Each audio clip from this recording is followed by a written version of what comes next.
여러분 반갑습니다. 이노겸 교수입니다. 이번 시간에는 제3장 3절 민간경비 업무 유형 2 한번 살펴보도록 하겠습니다. 지난 시간에는 민간경비 유형 1을 했죠. 위험관리하고 국가중요시설 경비를 한번 살펴봤습니다. 이번 시간에는 유형 2인데 주로 금융시설 경비, 판매시설 경비, 내부절도 및 산업 스파이 순으로 한번 살펴보도록 하겠습니다. 먼저 금융시설 경비입니다. 주로 금융기관의 어떤 경비죠. 그래서 금융시설의 안전관리하는 방법으로는 먼저 방범 책임자를 지정을 해야 됩니다. 그래서 금융기관별로 방범 책임자 1인을 지정해서 다양한 어떤 방범 계획을 수립해야 되죠. 그 계획의 내용에는 이런 것들이 있습니다. 방범 체계 계획 수립, 쉽게 말하면 방범 계획의 수립입니다. 범죄 예방 계획이죠. 방범 설비 이상 유무의 점검, 책임자가 이런 역할을 해야 되겠죠. 그 다음에 현금 수송 업무의 어떤 계획, 수립과 지도, 내부 직원, 은행 직원의 방범 훈련 실시, 범죄 예방 훈련, 그 다음에 방범 기기 사용 방법, 예를 들면 비상벨 같은 거, 이런 거 작동하는 요령, 뭐 강도나 절도가 들어왔을 때 대처한 요령, 보이스피싱 신고가 들어왔을 때 또는 보이스피싱 의심되는 어떤 상황이 발생했을 때 대처 요령, 이런 것들도 같이 교육이 이루어져야 되겠죠. 그 다음에 경찰과 연락 및 정보 교환, 그 다음에 은행을 문을 닫은 폐점 이후의 안전관리 강화. 특히 보통 은행들은 4시, 오후 4시에 문을 닫죠. 특히 1금융권이 아니고 2금융권 같은 데는 폐점 이후에 강도 사건이 많이 발생했습니다. 뭐 신협, 새마을금고 뭐 이런 데는 폐점 이후에 근무하는 사람 숫자가 1명, 2명, 3명, 4명밖에 안 되기 때문에 그런 어떤 안전상의 방범상의 허점을 노리고 강도 사건이 많이 발생한 적이 있습니다.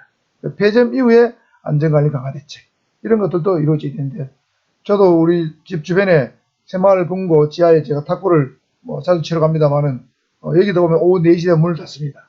그래서 내가 이제 일과 끝나고 한번 들어가 보면 한 직원이 한 서너 명 정도 있습니다. 뒷문으로 들어갈 수 있게 돼 있다고 하죠.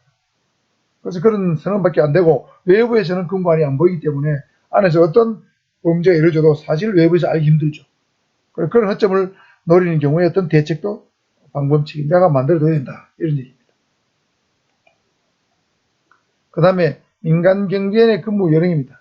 요즘 금융기관에는 예전에는 청운경찰이 있었는데 지금은 거의 다 일반 경비원으로 거의 대체가 됐습니다.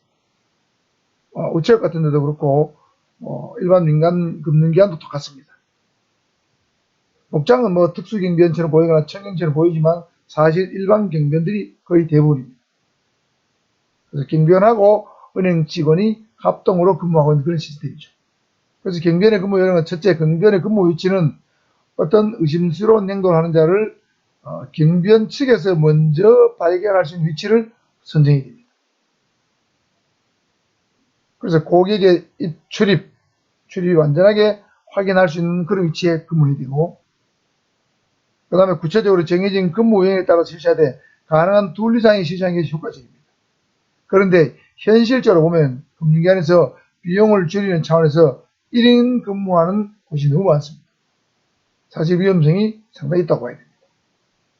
그 다음에 집중적인 경계는 범죄 발생 가능성이 높은 개폐점 직후, 정림시간, 그 다음에 다액 현금이 입출금되는 월말, 연말, 보너스 시기, 이런 시기에는 보다 철저한 주변 경계가 이루어져야 되겠죠.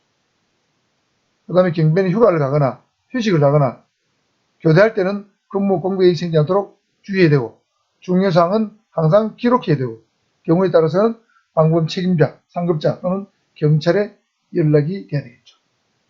그 다음에 거동수상자 감시는 이런 빨간 글씨로 된 사람들입니다. 경비원들은 거동수상자가 어떤 사람이 거동수상자인지 특징을 알아야 되겠죠. 의식적으로 바쁜 척을 한다. 할 일 없이 점포내에 계속 머무르고 있다. 뭔가 범행의 기회를 노리고 있다고 봐야 됩니다. 부당하게 금융거래를 요구한다. 이건 어떤 공범이 있어서 관심을 딴 데 돌릴 수도 있습니다. 단기간 내에 예금의 입금과 출금을 반복하는 자. 의심스러운 거래를 하는 사람이 볼 수도 있겠죠. 점포 내외에서 배회하거나 도로상에 자동차 신호를 건 상태로 주차하고 있는 자.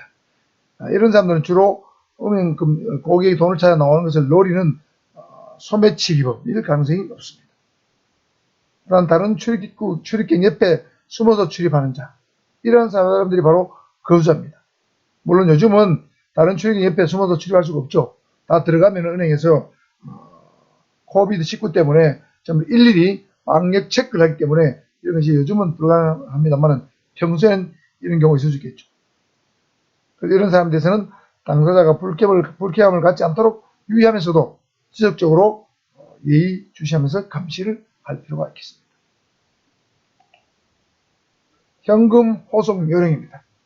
요즘은 대부분의 현금 호송은 현금 전용 호송차를 이용하죠. 그래서 현금 수송 전문 경비 회사에서 현금 호송을 합니다.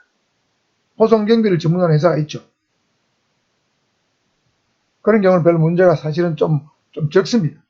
그러나 혹시 자체적으로 현금을 수송할 경우에는 가스청을 휴대한 또는 가스 분사를 휴대한 청원경찰 또는 호송경비원 3명 이상을 확보해야 됩니다.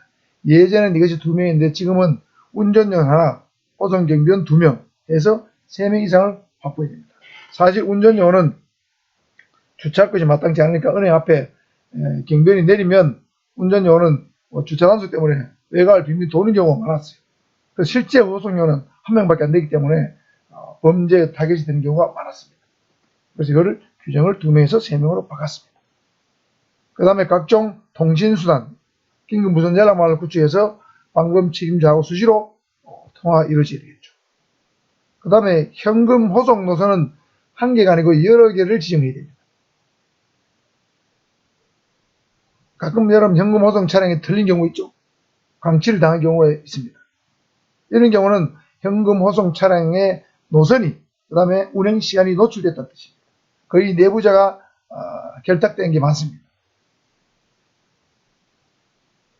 어찌됐든 간에 단일화된 현금 호송 노선은 목표에 쉽게 노출되기 때문에 3개, 4개 이상의 노선을 이용해서 매일매일 다른 노선을 이용해서 현금 호송을 해야 됩니다. 마치 우리 운전 면허 시험 코스 주행 과정이 보면은 코스가 여러 개 있죠. A 코스, B 코스, C 코스. 동일한 코스라면 하면 운전면허 연습하는 사람들이 바로 다 도로 사정에 익숙해질 수 있죠. 그 시험의 효과가 떨어진다는 거죠. 그래서 여러 개의 노선을 운영하는 것과 똑같은 논리입니다. 그 다음에 현금 자동 지급기 안전관리입니다. 사실 현금 자동 지급기는 지금 관리가 잘 되고 있습니다. 그렇지만 문제점이 없는 것은 아니에요. 어떤 기술적 장치나 물력을 행사해서 현금 보관함을 개봉, 파기하거나 또는 현금 자동 지급기 전체를 통째로 들고 나가는 경우도 가끔 있었습니다. 그래서 그런 문제점 지금 많이 보완이 됐죠.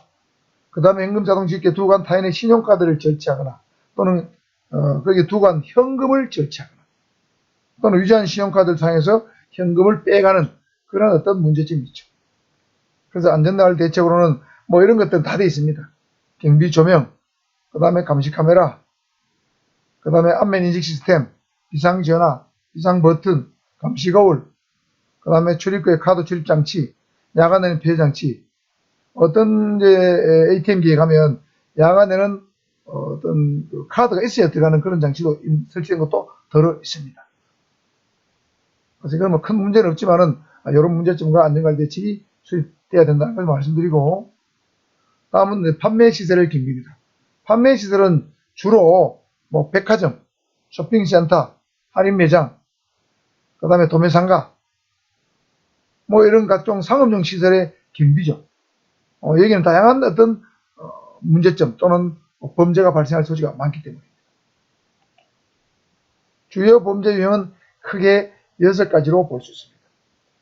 절도죠. 절도와 판매 시설의 범죄의 대부분을 차지합니다. 뭐 예를 들면 백화점에 갔다, 또는 쇼핑센터에 갔다 이러면 상품 진열이 아주 사람의 구매 충동을 야기할 만큼 그렇게 상품이 잘 진열되어 있어요. 또 훔치고 싶은 충동이 생길 만큼 멋진 물건들이 많습니다. 가끔은 뭐 상당한 어떤 재력 있는 아주머니들도 물건 훔친 경우도 있죠. 물론 충동 구매이긴 하지만 충동 절도이긴 하지만 말이죠. 그 다음 아가씨들은 생리가 오면 생리절도, 이런 것들도 있단 말이에요. 그 다음에 이제 그 물건을 노리는 고의적인 절도범도 있습니다. 제가 현직에 있을 때도 뭐 백화점 같은데 소매치기범, 절도범들이 굉장히 좀 많아서 저도 자주 잡아오고 있습니다.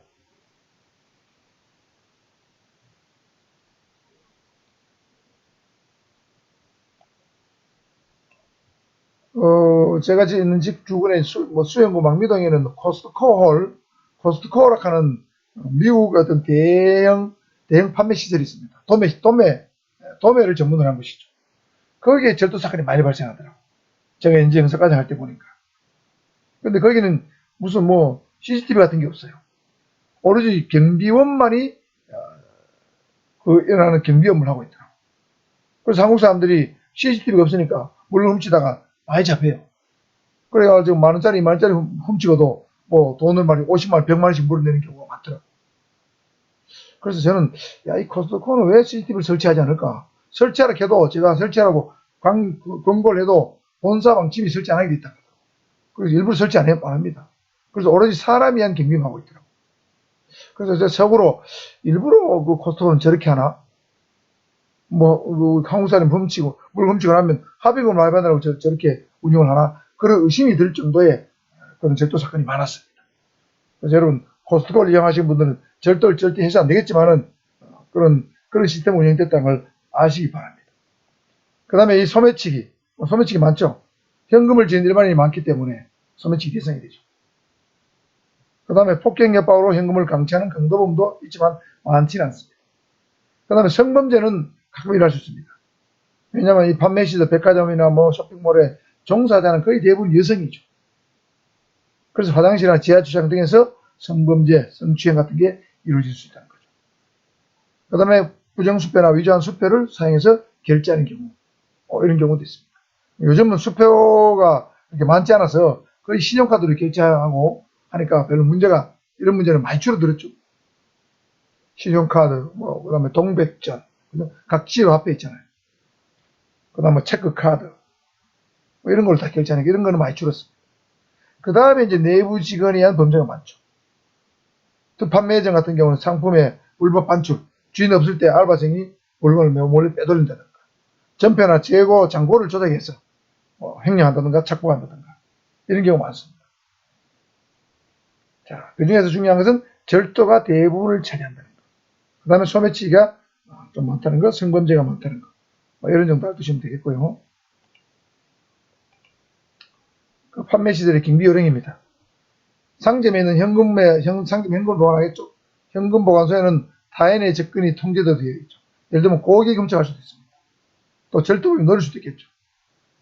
눈에 띄지 않는 곳에 둬야 되고, 점원만이 접근할 수 있는 그런 곳에 보관해야 됩니다. 그리고 가능하면 현금을 상점 내에 두지 말고 은행에 보관하기 좋습니다. 수시로 은행에 갖다 맡기는 게 좋겠죠. 아니면 금고가 있다면 금고 안에 두는 것도 안전한 방법이 되겠습니다. 그 다음에 소매치기 방지를 위해서는 곳곳에 감시원을 두거나 CCTV를 설치하는 거죠. 제가 코스트코에 감시원을 둔다고 그랬죠. 이 감시원들이 감시 복장 입지 않고 민간 복장을 하는 경우도 있더라고요. 일반 보통 사람 복장처럼. 그러니까 표가 안 나요. 그 다음에 매장에 대해서 주기적 순찰을 한다.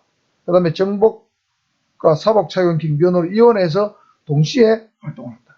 자, 정복 경비원과 사복 경비원, 아까 얘기했죠. 사복 경비는 바로 민간 복장을 하는 거예요. 일반인 복장을 하는 거예요. 그러면 절도범들이 경비원도 안 보이고 CCTV에 사각지에 들어가면 물건을 훔칠 충동이 생길 수 있겠죠. 그죠? 이런 걸 범죄를 예방하기 위해서 이완한 시설을 운영한다. 아마 코스트코가 5번 같이 운영하는 대표적인 것이 아닌가 그런 생각이 듭니다. 그 다음에 행동 이상한 사람 수시 확인하고 직원의 출입과 고객의 출입을 항상 구분해서 운영이 됩니다. 그러니까 이 고객들은 직원의 출입구로 들어가서는 안 되죠. 제가 백화점에 가서 보면 직원들이 들어가는 입구하고 고객들 입구 다르더라고요. 그래서 직원 입구로는 일반 고객들은 들어갈 수가 없게 분리 운영을 하고 있습니다. 그 다음 판매시설의 손실 예방 대책입니다. 특히 내부 범죄자가 아닌 외부의 범죄자에 의한 대한 대책입니다. 외부에서 와서 무슨 물건을 훔쳐간다. 이런 게 많겠죠. 그래서 감시체제, 순찰체제를 확립하는 게 좋겠죠. 경비를 둔다든가 CCTV 설치한다. 또는 거울을 설치한다. 자, 여기서 여러분 거울과 상품 전시 두 가지는 꼭 알아야 됩니다. 여러분 거울은 여러분 뭐 옷가게 같은 데 가면 특히 거울이 많이 전시되어 있죠. 거울은 뭐 옷을 입었을 때 자기 옷이 잘 어울리는가 보는 그런 효과도 분명히 있습니다. 그런 목적이 주 목적이지만 또 다른 관점에서 보면 자신의 부적절한 행동을 억제하고 반성하는 그런 효과를 동시에 노리고 거울을 설치합니다. 옛날에 유명한 어떤 절도범이 있었죠. 절도범 그 친구는 도둑질할 때 갔다가 현관에 신발이 아주 가지런하게 정리된 집, 그 다음에 집안에 거울이 많은 집, 이런 집은 절도를 하지 않고 나왔다고 합니다. 집안에 신발이 정리가 잘 된 집은 그 집안에 위계 질서가 잘 정리되어 있기 때문에 거기서는 범죄하면 잡힐 가능성이 없다는 거죠. 그 다음에 거울이 많은 걸 보면 거울을 자기가 범행을 하기 위해서 들어가다 움직이다가 거울에 자신이 모습이 비치잖아요. 그러면 내가 이래서 해야 되겠는가 스스로 반성했어. 그래서 나왔다고 해요. 그래서 이게 판매점에도 거울을 설치하는 것은 이러한 목적도 있다는 걸 알아두시기 바랍니다. 그 다음에 상품을 어떤 마네킹 같은 데 탁 걸어서 이쁘게 전시해주죠. 저도 어떤 혹시 옷을 사러 가면 전시된 옷을 잘 사는 편이에요. 고객 유인 효과가 있죠. 그 매장에서 가장 잘 어울리는 옷을 마네킹에 걸어둡니다. 가장 소위 말해 때깔이나 보이는 옷, 가치 있어 보이는 옷을 거기에 걸죠. 그렇지만 고객 유인 효과만 있는 것이 아니고 절도 예방 효과도 있다는 거죠. 절도 예방 효과. 왜냐하면 마네킹에 걸린 옷을 떼가면 바로 평안하죠. 그래서 절도 사실이 바로 인지될 수 있어요. 그래서 상품 전시를 하는 것도 두 가지 효과가 있다는 거죠. 자, 거울의 목적과 상품 전시의 목적 같이 알아두시고요. 그 다음에 현금 보관 장소는 뭐 여러분 당연히 압니다. 경보 시스템 구축한다, 출입 통제 대책을 강구한다, 순찰한다. 뭐 당연한 겁니다. 그 다음 평소에 경찰과 합동으로 모의 훈련을 해본다. 이런 건 사실 잘 안 해보죠. 그 다음에 직원에 대해서 평상시 어떤 방범 교육 이런 것을 충분히 잘 시켜야 되겠죠. 너무 상식적인 얘기이기 때문에 넘어가겠습니다. 자, 거울과 상품 전시 잘 알아두시고. 그 다음에 내부 절도면 산업 스파이입니다. 자, 내부 절도는 조직의 구성원 내부 직원에 대한 절도이죠. 그래서 주로 옛날에는 그 중요한 서류, 기밀 서류 같은 거, 또 비밀 서류, 인사 서류, 회계 서류, 그 다음에 기중품, 상품, 비품, 이런 것들 주로 가져가는 것이 대부분이었습니다. 그런데 최근에는 내부 직원과 결탁한 산업 스파이 행위, 그 다음에 사이버 스파이 행위가 매우 빠른 속도로 늘어나고 있습니다. 그래서 피해액도 서류나 기준품이나 상품을 훔쳐가는 것도 피해가 크지만 산업 스파이 행위라든가 사이버 스파이 행위로 인한 어떤 피해는 그 피해액이 상상을 초월합니다. 이런 형태로 변질되고 있다. 경향, 흐름 알아두시고요. 산업 스파이 행위하고 사이버 스파이 행위는 조금 이따가 설명하겠습니다. 내부 절도가 발생하는 원인은 크게 세 가지가 있습니다. 이 세 가지는 객관적 시험 문제 내기 좋겠죠? 절도의 원인 행위가 존재합니다. 여러분, 절도 원인 행위는 주로 뭘까요?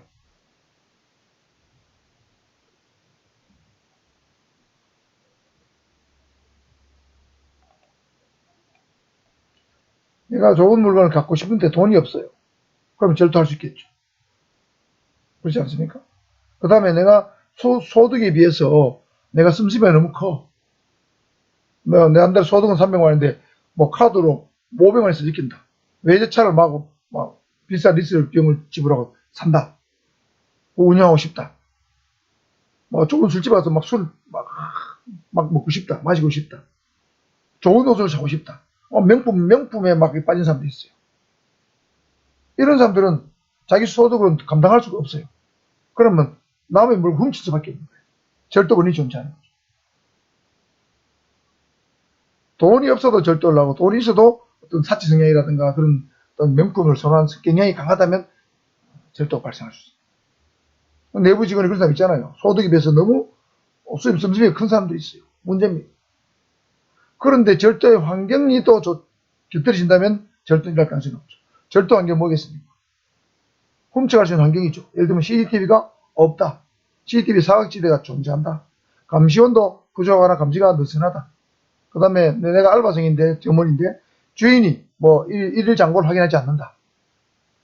뭐 어제 매출하고 매입하고 오늘 매출 매입을 주인이 매일 확인한다면 함부로 점원들이 절도할 수 없겠죠. 허점이 존재하면 절도 환경이 기회가 제공되는 거죠. 그 다음에 책임의 불명확성입니다. 내부 절도는 내부에서 물건이 훔쳐졌는데 도대체 누가 간지 알기 어렵습니다. 비품이 없었다, 물건이 없었다. 보통 사무실 안 자체는 CCTV가 없잖아요. 그래서 책임이 불명확해요. 없어지기는 없어졌는데 누가 가져간지 모른다. 그런 걸 노린다는 거죠. 자, 발생 원인 세 가지. 원인, 환경, 책임.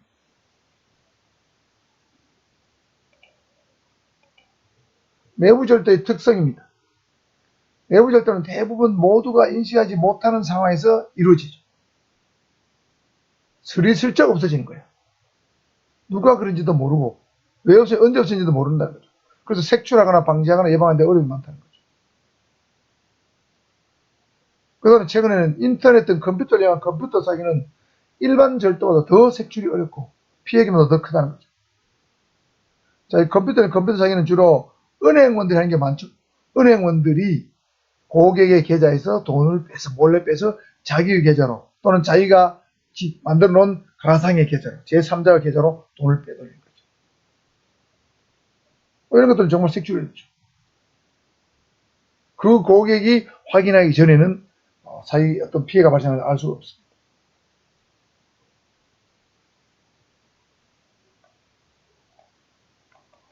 특히 나중에 컴퓨터 범죄에 배우겠지만 살라미 수법 같은 경우, 살라미 테크닉 같은 경우는 수많은 고객의 잔돈, 10원 이하 잔돈을 자동으로 자기의 계좌로 이체되도록 만들어서 피해자들은 아무 의식이 없기 때문에 발각되기 굉장히 어렵죠.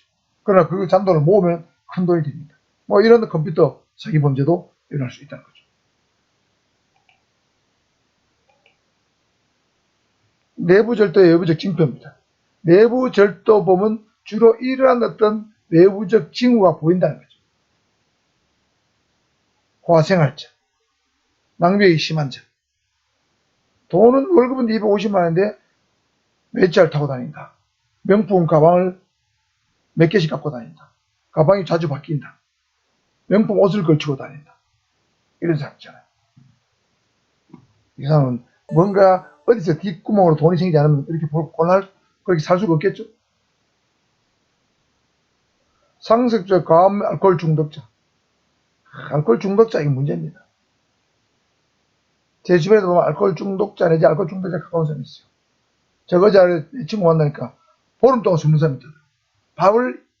밥이고 안 주고 안 먹고 술만 먹는다더라고요. 그런 알코올 중독자죠. 그럼 이 사람은 술을 안 먹으면 견딜 수가 없어요. 그러니까 술을 먹기 위해서는 수단 방법을 안 가르쳐. 알코올 중독인 사람은 돈이 부족하면 훔쳐서라도 술을 사 먹어야 돼. 이런 사람 관리해야 됩니다. 판매 시설의 책임자, 그죠? 관리해야 됩니다. 금융기관의 감독자 관리해야 됩니다. 도박자, 도박이 심한 자. 여러분 도박에 빠지면은 재산만 날려먹는 게 아니고 심하면 자기 마누라도 팔아먹는다는 옛말이 있죠. 제가 도박에 빠진 사람들 많이 봤는데 도박 빠진 사람들을 대체로 정상인 사회생활을 못합니다. 우리 형님도 예전에 젊었을 때 도박에 빠지는 걸 봤는데 집에 안 돌아요. 그래 있는 걸 다 가져가. 빚도 엄청나게 냅니다. 정상인 사회생활, 가정생활이 안 되는 거죠. 그 잡기에 능한 사람 있잖아요. 잡기에 너무 능한 사람, 잡기를 너무 좋아하는 사람 조심해요. 관리 잘해야 됩니다. 그 다음에 신용카드 사용액이 너무 많은 사람. 신용카드는 월급은 300만 원인데 신용카드 한 달에 1000만 원 써지킨다. 이런 사람이 있어요. 여러분 남편이 그렇거나 마누라 그러면 골치 아파요. 이런 사람 못 삽니다. 그 다음에 남한테 돈을 지속적으로 차용하는 행위. 돈을 자주 빌린 사람이 있어요. 심심하고 돈 빌리는 사람이 있다. 그 다음에 돈을 잘 안 갚는 연체행위자. 그 다음에 사채를 쓰는 사람들. 이런 사람들. 여러분, 강원랜드 그 자주 가는 사람들, 이거 도박 심하잖아요.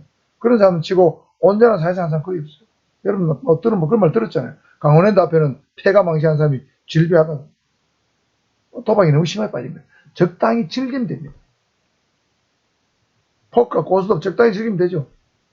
그 정도 하면 되는데 그걸 넘어선 사람이 있어요. 이런 사람들은 특별관리 대상으로 가요.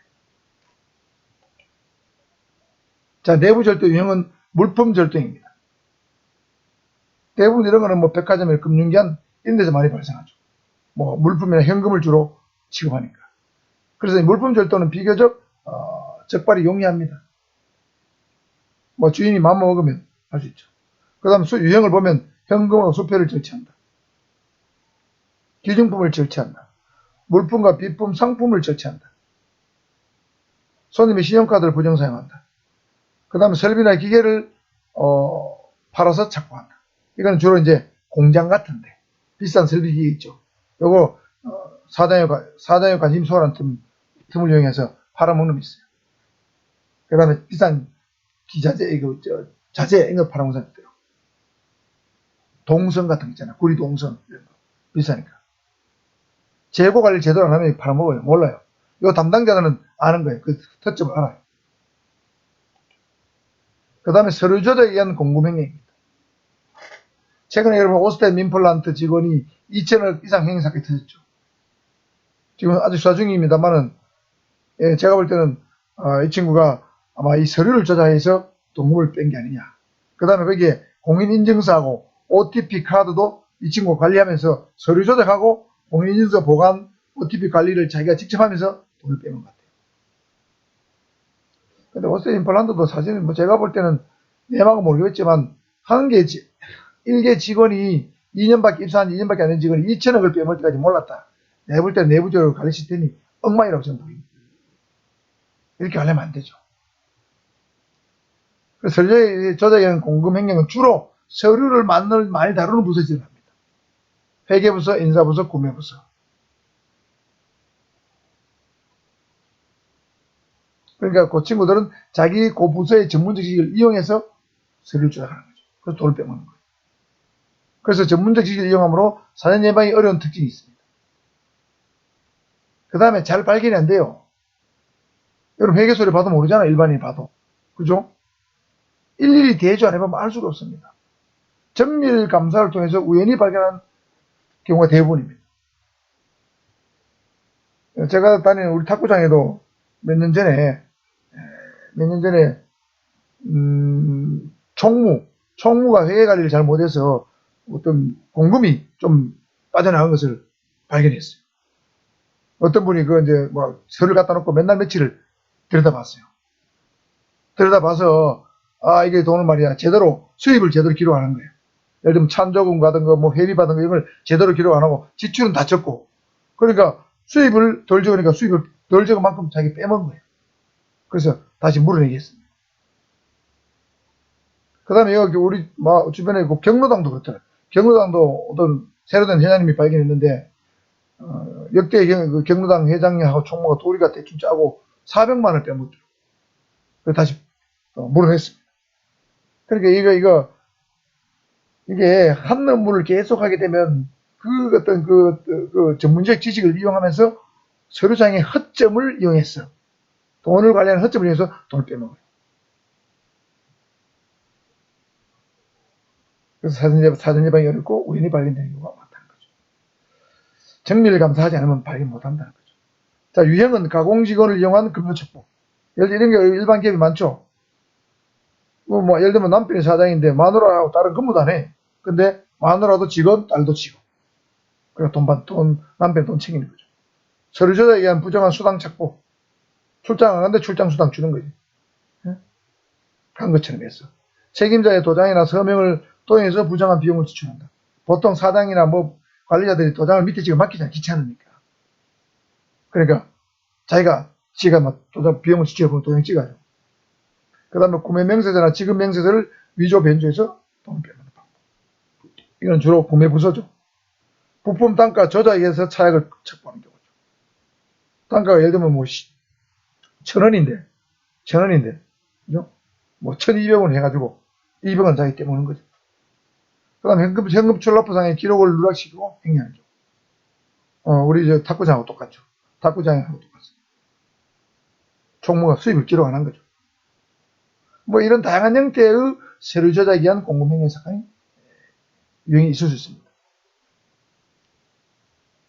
참 발견하기가 어렵습니다. 그 다음 산업스파 행위. 이건 중요합니다. 잘 알아두셔야 됩니다. 산업스파는 뭡니까? 경제적 이익을 목적으로 다른 회사의 영업 기밀, 제품 정보, 기타 이익이 되는 정보를 빼내가지고 팔아먹는 거죠. 그래서 자기 조직에는 손실을 입히는 행위죠. 또는 반대로 보통 이제 빼내는데 내부이라고 결탁해서 외부산에 빼내는 경우죠. 내부이라고 결탁하면 빼내기 힘들어요. 산업스파이죠. 산업 분야의 간첩행위입니다. 그래서 그 특징은 피해액이 막대합니다. 일반 절도하고 다릅니다.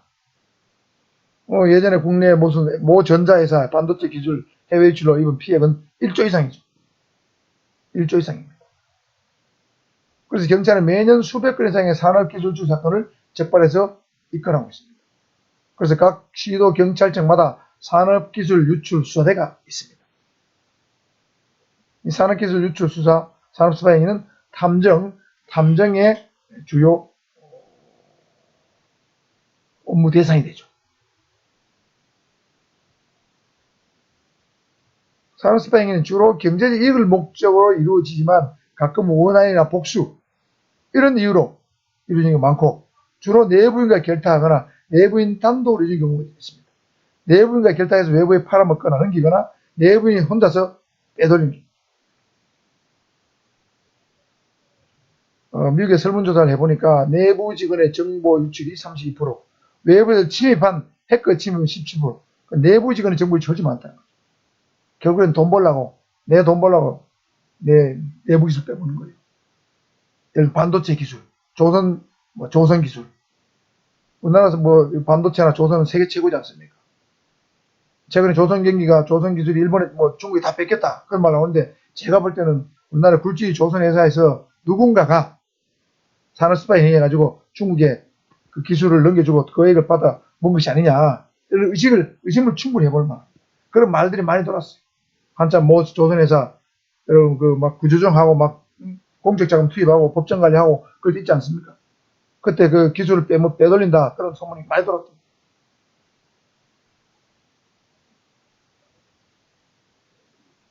그 다음에 이게 절대 드러나지 않아야 되니까 고도의 수법을 동원해야 하다 보니까 적발이 굉장히 어렵습니다. 정말 적발이 어렵죠. 중국의 기술 팔아먹은 거 적발이 어렵죠.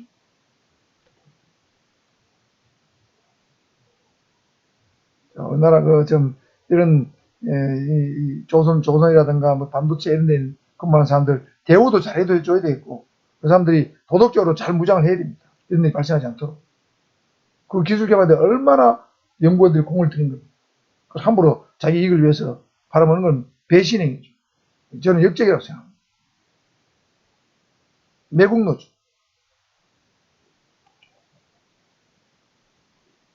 주요 유형은 외부인과 알아서 쉽죠. 자, 주요 유형은 외부인과 결탁해서 기밀 서류를 유출한다. 내부인이 제품 개발 정도를 빼내서 팔아먹는다. 회사 내 각종 어떤 유익한 정보를 경쟁사에게 제공한다. 맞죠? 사이버 스파이 행위. 자, 이 사이버 스파이 행위에 대해서 설명을 드릴 건데, 사이버 스파이 행위는 산업 기술을 빼가는 스파이 행위죠. 타사의 산업 기술을 빼가는 스파이 행위입니다.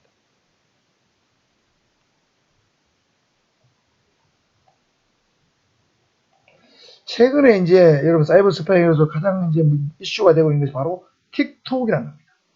미국식 발음은 틱탁이에요. 우리는 틱톡이라고 부르는데 요즘 이제 초등학생들이 굉장히 많이 하고 있는 게 이 틱톡입니다. 이 틱톡은 원래 중국의 스타트업 기업인 바이트댄스라는 회사에서 만든 사이트입니다. 아주 15초짜리 영상을 주로 주고받는데 15초짜리부터 한 15분 이내 영상을 주로 개인 소비자들이 개인 사용자들이 쉽게 만들 수 있는 일종의 SNS입니다. 그걸 통해서 소비자끼리 소통하는 거죠. 저는 뭐 유튜브를 지금 하고 있지만 지금 유튜브 이상으로 구독자 숫자가 팍팍 늘고 있는 것이 바로 틱톡입니다. 우리나라에는 평균 140만 명 정도가 하루 평균 이용하고 전 세계는 월 평균 약 15억 명이 사용한다고 합니다. 그런데 문제는 이 틱톡이 왜 사이버 스파이ing과 관계되느냐. 이 틱톡은 사용자의 위치 정보, 가입할 때 IP 주소, 단말기 정보, 주소로 문자 메시지, SNS죠. 등을 수집하면서 전혀 별도의 동의를 받지 않습니다. 그래서 이런 어떤 개인정보를 수집하기 위해서는 사전에 동의를 받아야 되는데 동의를 안 받고 그냥 틱톡이라는 앱을 플레이스토어에서 설치하고 전화번호 인증만 되면 자동으로 가입이 이루어지면서 이게 가입이 되면 모든 정보를 자동으로 수집할 수 있는데 동의하는 걸로 간주를 해버립니다. 그래서 우리나라에서 2020년 7월 달에 우리나라 방송통신위원회에서 중국의 바이트댄스의 틱톡이 국내 개인정보보호법을 위반했다 해서 1억 8천만 원의 과징금을 부과한 바가 있습니다. 미국 연방정부에서도 또 엄청난 어떤 과징금을 부과한 바가 있어요. 틱톡에 대해서. 그래서 개인정보를 무단으로 수집하는 문제점을 갖고 있어요. 물론 이 틱톡이 다른 많은 문제점이 있습니다. 여러가지 문제점이 굉장히 한 10가지 이상 문제점이 있는데 개인정보 관련해서 가장 관련된 것이 문제점이 가장 큽니다.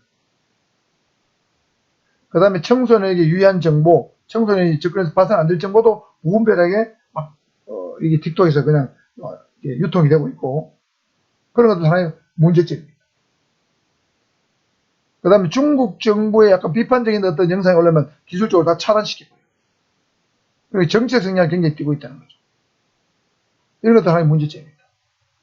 그래서 미국 정부에서는 이 틱톡이 스파이 앱이 아니냐, 개인정보를 무단 수집한 스파이 앱이 아니냐 해서 강력히 중국 정부의 제동을 지금 걸고 있습니다. 이를 제기하고 있어요. 개인정보를 무단으로 수집하는 어떤 수단으로 틱톡을 만든 것이 아니냐 이렇게 의혹의 눈초리를 보내고 있는 것이 바로 틱톡입니다. 그러니까 합법적인, 예를 들면 합법적인 건 이상하지만 사이버 스파이ing 일을 대놓고 하는 것보다는 이런 합법적인 서비스를 가장해서 어떤 개인정보를 수집한다든지 어떤 외국 군사 기밀, 그다음에 경제 기밀, 산업 기밀을 빼낸다는 거죠. 이런 식으로 이제 하는 사이버 스파이ing가 있다는 거죠.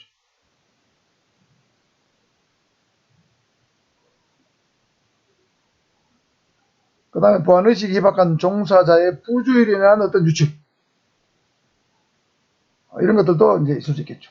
기술 유출, 정보 유출. 그 다음에 회사에 불만을 가진 사원에 의한 정보 유출. 그러니까 이 불만을 가진 사원이 정보 유출인 경우도 있습니다. 그 다음에 협력업체, 파견연구원, 외국의 과학자, 외국 대사관 직원에 의한 스파이ing. 사실 우리나라에 외국에서 온 과학자나 외국 대사관 직원이 오리지널 과학자나 대사관 직원도 있지만 사실은 외국에서 온 정보기관의 직원일 가능성도 매우 높습니다. 그 사람들이 와서 다 국내의 어떤 중요한 정치정보 수집, 기술정보 수집, 경제정보 수집 다 하고 있는 거예요. 그런 사람들하고 친해서 잘못해서 자기도 모르게 부주의로 정보를 유출하게 되면 외국으로 흘러나가게 되는 거죠. 지금 산업 스파이 전쟁이잖아요. 대한민국 현재 세계는 산업 스파이 전쟁입니다. 산업 기술을 개발하는 것도 중요하지만 기술이 유출되지 않도록 해야 되죠. 또 외국의 뛰어난 기술을 빼올려고 또 이렇게 현안이 되는 시대입니다. 산업 스파이 전쟁 시대죠.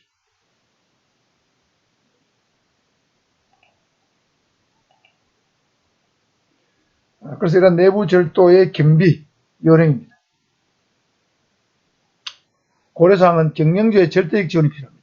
내부 절도를 막기 위해서는 경영주가 절대적 관심과 지원이 없으면 내부 절도를 막기 어려워요. 경영주의 의지에 따라서 내부 절도의 어떤 범위가 어떤 늘 수도 있고 줄 수도 있다. 이렇게 봐요. 그 다음에 경비 책임자에 대한 적절한 권한이 부여됩니다. 책임자에 대해서 권한과 책임이 부여되고 직원들이 사기하고 조화되어야 됩니다. 사기가 떨어지게 되면 불만을 갖게 되죠. 그러면 정보를 빼돌릴 수 있습니다. 직원들의 어떤 복지, 사기 관리 대책, 복지 대책 이런 것들이 잘 만들어져야 되죠. 경영주가 관심을 갖지 않으면 안 되죠. 여러분 뭐 예를 들면 삼성전자 수석연구원한테 연봉을 5천만 원 준다. 삼성전자 수석연구원이 기술 빼돌리지 자기 연구개발 잘 안 할 뿐더러 잘 기술을 외부로 빼돌리지 삼성전자 주겠습니까? 삼성전자 수석연구원 정도면 최소한 연봉 1억이라도 줘야 되겠죠. 예를 들면 그래야만 기술을 개발해서 삼성전자를 위해서 희생하고 국가를 희생할 수 있는 거죠. 경비 관련자는 모든 직원이 내부 절도자가 될 수 있다는 가정하에 세부 개혁을 한다. 이게 좀 위험한 표현이죠. 모든 직원이 내부 절도가 될 수 있다. 이거는 성악설자 입장에서 봐야 됩니다. 성선설이 아니고 성악설 입장에서 경비 개혁을 수립해야 돼요. 그러니까 내부 직원은 누구나 범죄자가 될 수 있다. 누구나 기술을, 정보를 외부로 빼돌 수 있다. 누구나 물건을 훔쳐갈 수 있다. 그런 전제하에서 개혁을 수립해야 된다. 그러니까 항상 경비는 최악의 상황을 고려해서 수립해야 된다. 그 다음에 세부적인 경비 요령을 보면 적절한 채용 시스템을 구축해야 됩니다. 그리고 인사부서와 협조해서 신원조사를 해야 되겠죠. 그 다음에 신원조사 외에 배경조사도 병행해서 실시해야 됩니다. 자, 신원조사는 그 다음 인적사항, 신체적 건강상 여부, 신체 건강 여부, 가족사항, 경력사항, 학력, 종교 이런 기본적인 사항을 조사하는 겁니다.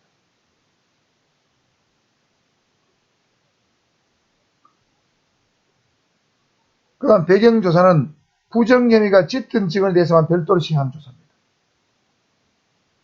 그러니까 이런 경우는 부정혐의가 있는 직원을 채용해야 된다. 그럴 때는 아주 디테일하게 조사를 해야 되죠.